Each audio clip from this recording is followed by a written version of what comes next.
করছি Sunday suspense, কান টান উত্তেজনা। আমাদের আজকের গল্পটি প্রাপ্তবয়স্কদের জন্য। মদ্যপান, ধূমপান ও মাদক সেবন স্বাস্থ্যের পক্ষে ক্ষতিকর। সানডে সাসপেন্স ক্লাসিক্সে আজ শুনবেন জি.কে. চেস্টারটনের লেখা দি ইনভিজিবল ম্যান। এই গল্পটি সানডে সাসপেন্সে প্রথম প্রচারিত হয় 6 ফেব্রুয়ারি 2022 সালে। বাংলা এবং বিশ্ব সাহিত্যের রোমাঞ্চকর কিছু গল্প দিয়ে সাজানো আমাদের এই বিশেষ নিবেদন সানডে সাসপেন্স। আজ আপনার জন্য জি.কে. চেস্টারটনের লেখা ফাদার ব্রাউনের গল্প দি ইনভিজিবল ম্যান। গিলবার্ট কিথ চেস্টারটন অর্থাৎ জি.কে. চেস্টারটন ছিলেন ইংরেজ সাহিত্যিক, দার্শনিক এবং সমালোচক। তাঁর জন্ম লন্ডনে 29 মে 1874 সালে, মৃত্যু 14 জুন 1936 সালে। তাঁর সৃষ্ট গোয়েন্দা ফাদার ব্রাউন এক রোমান ক্যাথলিক পাদ্রী, যার চেহারা দেখে বা কথাবার্তা শুনে তার প্রখর বুদ্ধির ব্যাপারে আন্দাজ চট করে করা যায় না। আজকের গল্প দি ইনভিজিবল ম্যান প্রথম প্রকাশিত হয় দ্য স্যাটারডে ইভিনিং পোস্টে 1911 সালের 28 জানুয়ারি। গল্পের সূত্রধার এবং গল্প পাঠে আমি দীপ, ফাদার ব্রাউনের চরিত্রে মীর। শুরু হচ্ছে দি ইনভিজিবল ম্যান।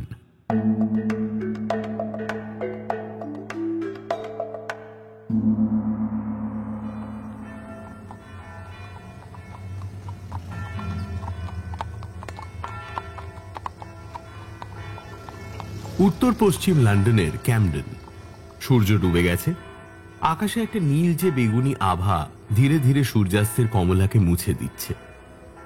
অন্ধকার দুটি রাস্তার মোড় আলোকিত করে রেখেছে একটি কেকের দোকানের রং বেরঙের নিয়ন। পোকার মতো সেই আলোর দিকে আকৃষ্ট হয়ে এগিয়ে এসেছে একদল পথশিশু। দোকানের জানালায় শুধু যে কেক পেস্ট্রি রয়েছে তাই নয়, তার সঙ্গে রয়েছে হরেক রকমের চকলেট, রঙিন রাংতায় মোড়া। পথ শিশুদের ভিড় ঠেলে দোকানে প্রবেশ করে একটি বছর 24-এর ছেলে।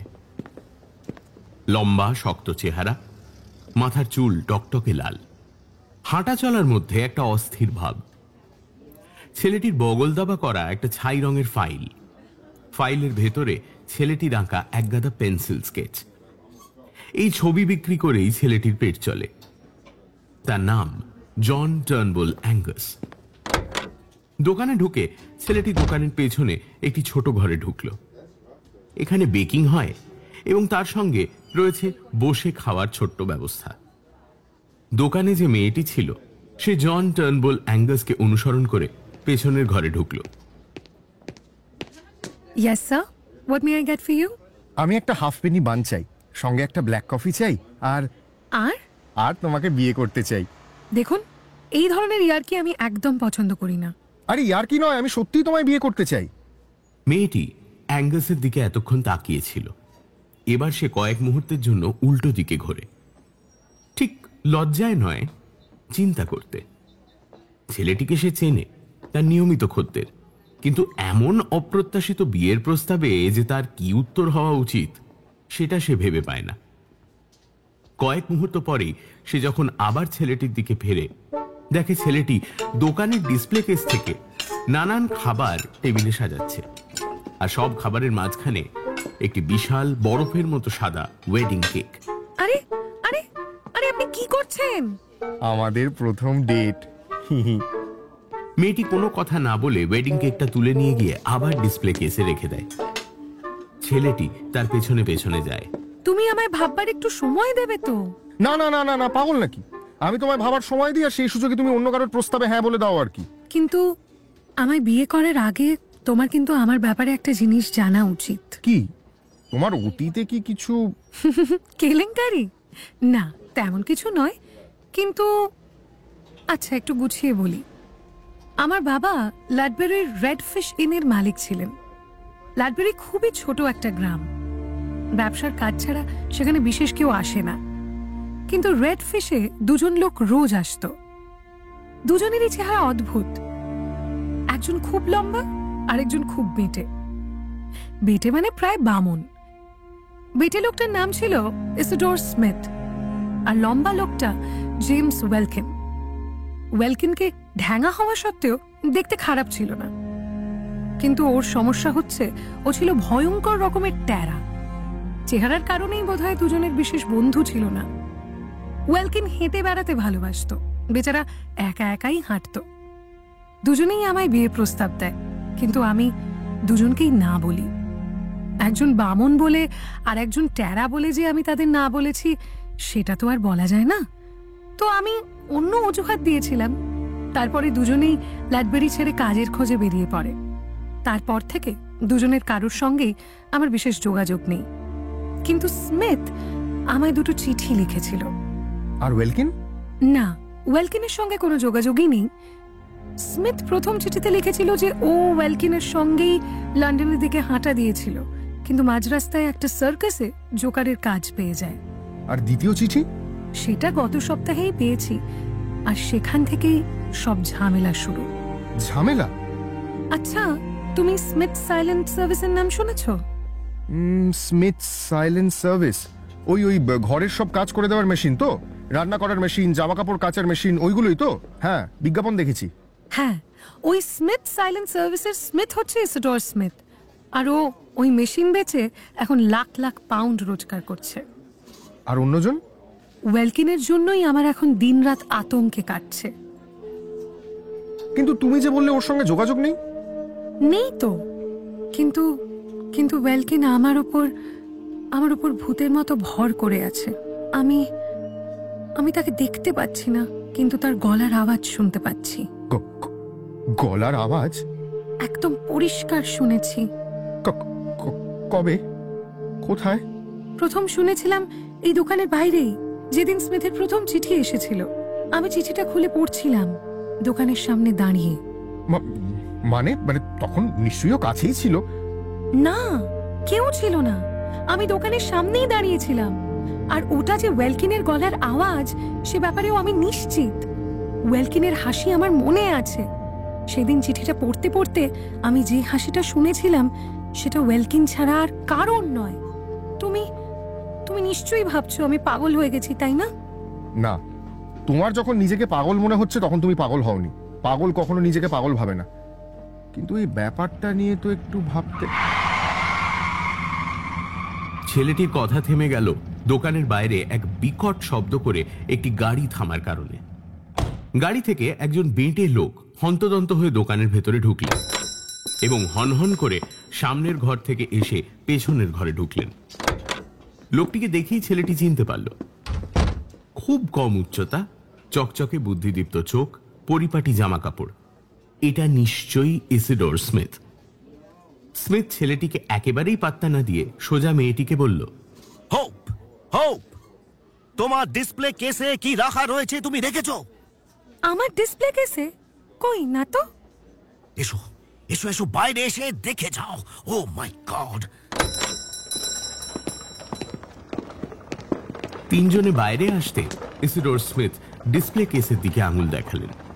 সেখানে, যেখানে ওয়েডিং কেকটা কিছুক্ষণ আগেই মেরি রেখে এসেছিল, সেখানে লাগানো রয়েছে খানিকটা স্ট্যাম্প পেপার এবং তাতে লেখা, স্মিথকে বিয়ে করলে তুমি বাঁচবে না।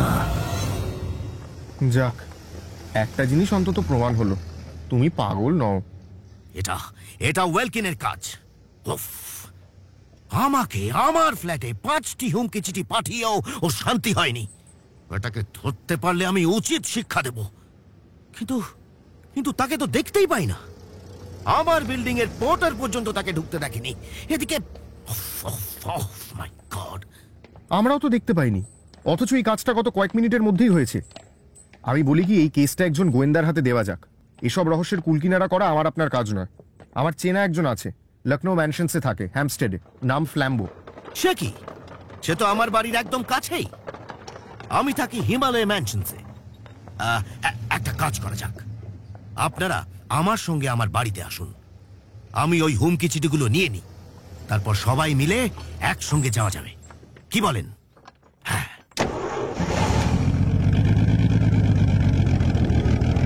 কয়েক মিনিটের মধ্যেই দোকান বন্ধ করে তিনজনেই হ্যামস্টেডের উদ্দেশ্যে বেরিয়ে পড়ল স্মিথের গাড়িতে। স্মিথ যে কতটা ভয় পেয়ে আছে তা তার গাড়ি চালানো থেকেই বোঝা যাচ্ছিল। ঝড়ের গতিতে হ্যামস্টেডে পৌঁছে হিমালয় ম্যানশনের সামনে এসে গাড়ি দাঁড়ালো। গলির মুখে ছেলেটি লক্ষ্য করলো একজন লোক বাদাম বিক্রি করছে, আর বিল্ডিং এর সামনে একজন পুলিশ কনস্টেবল। এছাড়া গোটা গলিতে আর একটাও মানুষ নেই। গাড়ি থামতেই স্মিথ রাইফেলের গুলির মতো গাড়ি থেকে ছিটকে বেরিয়ে বিল্ডিং এ ঢুকলেন, এবং ঢুকেই দারোয়ান এবং পোর্টারকে জিজ্ঞেস করলেন এর মধ্যে কেউ তাকে খুঁজতে এসেছিল কিনা। দুজনেই না বলায় উনি ওর দুই সঙ্গীকে নিয়ে লিফটে উঠে নিজের ফ্ল্যাটে ঢুকলেন। লন্ডনের পক্ষে বেশ বড়ই ফ্ল্যাট। বসবার ঘরের এক প্রান্তে লাইন দিয়ে দাঁড়িয়ে রয়েছে কয়েকটি কিম্ভূত কিমাকার মেশিন। সেদিকেই ইশারা করে স্মিথ বললেন, স্মিথস সাইলেন্ট সার্ভিসের নাম নিশ্চয়ই শুনেছেন। আমারই তৈরি, আমি নিজের বাড়িতেও ব্যবহার করি।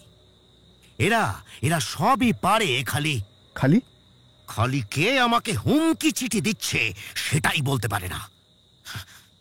যাই হোক, আপনারা আপনারা বসুন, আমি চিঠিগুলো নিয়ে আসি। চিঠিগুলো ভেতরের ঘর থেকে স্মিথ এনে ছেলেটির হাতে দিলেন। তার মধ্যে সব থেকে সাম্প্রতিক যেটি, তাতে লাল কালিতে লেখা আছে, আজ যদি ওর সঙ্গে দেখা করিস তোকে আমি খুন করব। আপনি আপনি শুনুন শুনুন, আপনি একটা কাজ করুন, আপনি বসুন, আমি বরং ফ্ল্যাম্বোকে ডেকে নিয়ে আসি। হ্যাঁ, এই বলে জন আর মেরি স্মিথের ফ্ল্যাট থেকে বেরিয়ে লিফটে করে নিচে গেল। নিচে গিয়ে প্রথমেই তাদের দেখা হলো পোর্টারের সঙ্গে। জন তার হাতে একটা 1 পাউন্ডের নোট গুঁজে দিয়ে তাকে বলল সে যেন খেয়াল রাখে কেউ ইসিডোর স্মিথের খোঁজ করতে আসছে কিনা। একই কথা সে দারোয়ানকেও বলল। তাতেও তার শান্তি হলো না। তারপর বিল্ডিং থেকে বেরিয়ে সে রাস্তার উল্টো দিকের পুলিশ কনস্টেবলকেও বলল বাড়ির ওপর নজর রাখতে। শেষে এলো সেই বাদাম বিক্রেতার কাছে। আমার জন্য একটা কাজ করে দেবেন? কাজ? কি কাজ? এই টাকাটা নিন, ধরুন ধরুন। আরে আরে কি করছেন স্যার, এই যে অনেক টাকা। আরে আপনি রাখুন না, ধরে নিন, এটা আপনার বাদামের দাম। এত টাকায় তো আমার কাছে যা বাদাম আছে পুরোটাই হয়ে যাবে। আপনার আপনার কত বাদাম লাগবে? আমার কিচ্ছু লাগবে না, আপনি নিজের বাদাম নিজেই খান, কিন্তু তার সঙ্গে আমার একটা কাজও করে দিন। ওই যে বাড়িটা রয়েছে না, ওটার উপর নজর রাখুন, খেয়াল করবেন সন্দেহজনক কেউ ঢুকলে। জন সম্পূর্ণভাবে ভেড়াচাকা খাওয়া বাদামওয়ালাকে ফেলে এবার এগোলো লখনৌ ম্যানশনসের দিকে। লখনৌ ম্যানশনসের একতলায় ফ্ল্যাম্বোর ফ্ল্যাট। স্মিথের ফ্ল্যাট যেমন আধুনিক ঝাঁচকচকে, ফ্ল্যাম্বোর তেমনই সেকেলে। স্মিথের ফ্ল্যাট ভর্তি ছিল হাল ফ্যাশনের যান্ত্রিক কলকবজায়, কিন্তু ফ্ল্যাম্বোর ফ্ল্যাট দেখলে মনে হয় এখানে কোনো শিল্পী থাকেন। দেওয়ালে ঝুলছে ভারত, চীন, আরব দেশের নানা বিচিত্র জিনিস। মেঝেতে গালিচার ওপর বসে একটি পার্সিয়ান ক্যাট। কিন্তু এই সব কিছুর মাঝখানে খুবই বেমানান একজন বয়স্ক ক্যাথলিক পাদ্রী। আলাপ করি দি, আমার বন্ধু ফাদার ব্রাউন। ফাদার, আমার বন্ধু জন টার্নবুল অ্যাঙ্গাস আর তার বান্ধবী মিস মেরি হোপ। আমি আগেই আলাপ করবো ভেবেছিলাম, কিন্তু আবহাওয়াটা। বরফ পড়ছে। Hello mister Angus. Hello madam. Hello hello. John আর ম্যারির মুখে সব ঘটনা শুনে ফ্ল্যাম্বো বলল, কাছেই বলছো যখন তখন চলো হেঁটেই যাই। ভদ্রলোকের সঙ্গে আগে দেখা করা দরকার, বুঝলে? হ্যাঁ হ্যাঁ, চলো চলো, আমি 4 জন লোক লাগিয়ে এসেছি বাড়ির ওপর নজর রাখতে। বাড়ির দিকে এগোতে এগোতে ফাদার ব্রাউন মন্তব্য করলেন, বাবা, এর মধ্যেই 8 ফুট বরফ জমে গেছে দেখছি। রাস্তায় প্রথমেই পড়ল সেই বাদামওয়ালা। বাদামওয়ালা হলপ করে বলল সে বাড়িতে নজর রেখেছিল এবং কোনো ভিজিটরকে সে ঢুকতে দেখেনি। পুলিশ কনস্টেবলেরও একই বক্তব্য। বাড়ির সামনেই দাঁড়িয়েছিল বাড়ির দারোয়ান। এর মধ্যে কেউ বাড়িতে ঢুকেছিল? না স্যার। কেউ না? না স্যার। আপনি একদম শিওর? হ্যাঁ স্যার, কেউ ঢোকেনি। তাহলে ভাই ওটা কি? ফাদার ব্রাউনের আঙুল আর দৃষ্টি দারোয়ানের পায়ের দিকে। বরফে তার 2 পায়ের ফাঁকের মধ্যে দিয়ে স্পষ্ট এক জোড়া পায়ের ছাপ এগিয়ে গেছে বাড়ির দিকে। সর্বনাশ, ইনভিজিবল ম্যান! বলেই কেউ কিছু বোঝার আগে হুড়মুড় করে বিল্ডিং এর মধ্যে ঢুকে লিফটের অপেক্ষা না করেই সিঁড়ি দিয়ে দুড়দাড় করে স্মিথের ফ্ল্যাটের দিকে উঠতে শুরু করলো জন। ফ্ল্যাম্বো আর মেরি এক মুহূর্ত পরেই লিফটে উঠল, কিন্তু ফাদার ব্রাউন বাইরেই দাঁড়িয়ে রইলেন, বরফে পায়ের ছাপের দিকে তাকিয়ে। ফ্ল্যাটে ঢুকে দেখা গেল ফ্ল্যাট কয়েক মিনিট আগে যেমন ছিল তেমনই আছে, শুধু দুটো পরিবর্তন। ফ্ল্যাটে স্মিথ কোথাও নেই, আর বসবার ঘরের টেবিলের ওপর একটা লাল তরল পদার্থ, যেটা দেখতে ঠিক লাল কালির মতো, কিন্তু সেটা লাল কালি নয়। ও মাই গড, স্মিথ খুন হয়েছে। হোলি গড, শুধু যে ইনভিজিবল ম্যান তাই নয়, যাকে খুন করে সেও অদৃশ্য হয়ে যায় দেখছি। কিন্তু কিন্তু আরে এইটুকু সময়ের মধ্যে সে খুন করে পালালো কি করে? দরজার উপর তো 4 জন নজর রাখছিল, আর এই বিল্ডিং থেকে বেরোবার কোনো খিড়কি দরজাও নেই। সেটাই তো কথা। ফাদার ব্রাউনের সঙ্গে কথা বলতে হবে, একমাত্র উনিই বলতে পারেন কি হয়েছে। নিচে এসে তিনজনে দেখলো ফাদার ব্রাউন তখনও বাড়ির সামনেই দাঁড়িয়ে রয়েছেন। কনস্টেবলটা কোথায় গেল? ওকে আমি একটা জিনিস একটু দেখে আসতে পাঠিয়েছি। কেন? উপরে শুধু খুন হয়নি, লাশও গায়েব। কিভাবে? সে তো আপনিই বলতে পারবেন। এর মধ্যেই পুলিশ কনস্টেবল ফিরে এলো। আপনি ঠিকই বলেছেন ফাদার, বাড়ির পেছনে খালে লাশ ভাসছে। নিচে নেমে এসে খালে লাফ দিয়েছিল নাকি? হতেই পারে না স্যার, এটা হলে আমি দেখতে পেতাম। তাছাড়া ডুবে মারা যাননি, লাশের বুকে ছুরি জাতীয় কিছুর আঘাতের চিহ্ন রয়েছে। ওকে ওকে খুন করা হয়েছে। আচ্ছা আচ্ছা, আমরা একটা কাজ করি, আমরা সবাই একটু বাইরে যাই, আসুন। ওহো, একটা জিনিস ভুলেই গিয়েছিলাম। আচ্ছা, পুলিশ কি একটা ব্রাউন রঙের বস্তা পেয়েছে? ব্রাউন রঙের বস্তা? কিন্তু ব্রাউন রঙেরই কেন? কারণ অন্য কোনো রং হলে আমাদের তদন্ত আবার নতুন করে শুরু করতে হবে। মানে আপনার তদন্ত শেষ হয়ে গেছে? ফাদার ব্রাউন হেসে মাথা নাড়লেন। মানে কি বলছেন? এর মধ্যে কিন্তু মানে কে? আচ্ছা, আপনি কখনো লক্ষ্য করেছেন কাউকে একটা প্রশ্ন করলে সে আপনি ঠিক কি জিজ্ঞেস করছেন সেটা বলে না, বরং আপনি কি জানতে চাইছেন সেটা বোঝার চেষ্টা করে, তারপর উত্তর দেয়? মানে ধরুন আপনার একজন সুন্দরী মহিলার সঙ্গে আলাপ হলো, আপনি তাকে জিজ্ঞেস করলেন আপনি কি একা থাকেন? মহিলা কি আপনাকে বলবেন যে না, আমার সঙ্গে আমার বাড়িতে একজন বাটলার আর 4 জন ঝি থাকে? বলবেন না তো। কিন্তু ধরুন সরকারের স্বাস্থ্য দপ্তর থেকে এসে কেউ জিজ্ঞেস করলো এই বাড়িতে কে আছে, তখন কিন্তু তিনি বলবেন। এই দুটো উত্তরের মধ্যে তফাৎ কেন?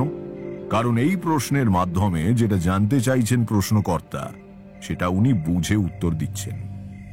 ওই 4 জন যখন বলেছিল যে ভেতরে কেউ যায়নি, তারা সত্যি কথাই বলেছিল, কারণ ওরা ভেবেছিল আপনি জানতে চাইছেন খুন করতে পারে এমন কেউ ভেতরে গিয়েছিল কিনা। তাহলে ভেতরে কে গেছিল? Invisible man? একজন মেন্টালি ইনভিজিবল ম্যান, মানে এমন একজন যে আসে যায় কিন্তু তাকে কেউ খেয়াল করে না।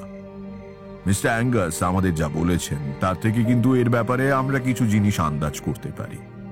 উনি বলেছেন ওয়েলকিন হাঁটতে যেত মাঝে মাঝে এবং তার মাইলের পর মাইল হাঁটার অভ্যেস আছে।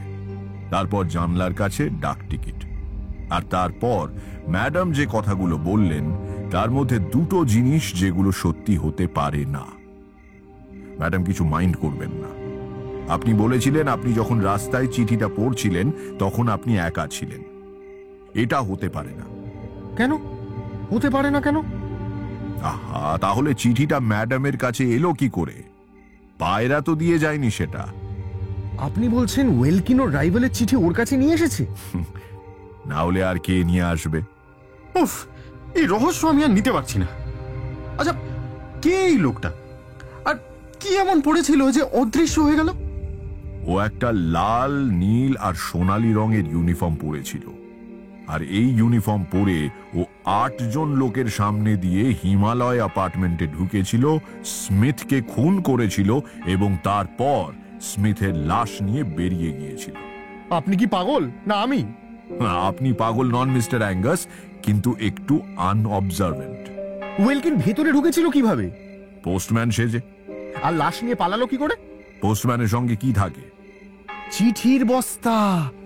ইয়েস, চিঠির বস্তা। মাই গড, এক্স্যাক্টলি। বাড়ির সামনে যখনই কথোপকথন চলছিল তখনই বাড়ির পেছনের একটি গলি দিয়ে হেঁটে যাচ্ছিল এক পোস্টম্যান। আর 5টা লোকের থেকে এই লোকটি একটু আলাদা। তার একটা কারণ, তার বিশাল উচ্চতা, আর একটা কারণ তার চোখ দুটো ট্যারা। আর কেউ ভালোভাবে লক্ষ্য করলে হয়তো দেখত তার মুখে একটা শয়তানি হাসি। পুলিশ তাকে ধরতে পারেনি, কিন্তু ফাদার ব্রাউন সেদিন সন্ধেবেলা অনেকক্ষণ বরফের মধ্যে দিয়ে সেই পোস্টম্যানের সঙ্গে হেঁটেছিলেন। তাদের দুজনের মধ্যে কি কথা হয়েছিল সেটা হয়তো আমরা কোনোদিনই জানতে পারবো না।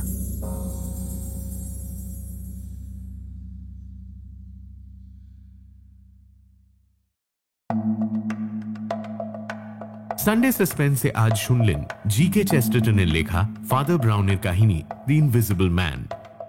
ফাদার ব্রাউনের চরিত্রে মীর, ফ্ল্যাম্বো শায়ক আমান, অ্যাঙ্গাস অগ্নি, ইসিডোর স্মিথ অংশুমান পাল, জেমস ওয়েলকিন দীপ বসু, মেরি হোপ লাজবন্তী, বাদামোলার চরিত্রে শায়ক। গল্পের অনুবাদ বেতার নাট্যরূপ, গল্পের সূত্রধার, গল্প পাঠে এবং অন্যান্য চরিত্রে এবং পর্ব পরিচালনায় আমি দীপ। শব্দগ্রহণ গোধূলি, ধ্বনি পরিকল্পনা এবং আবহ সঙ্গীত Subhadeep, poster design join the dots. শেষ হল জি.কে. চেস্টারটনের লেখা ফাদার ব্রাউনের কাহিনী দি ইনভিজিবল ম্যান। সামনের সপ্তাহে আরও একটি রোমাঞ্চকর গল্প নিয়ে হাজির হবে সানডে সাসপেন্স।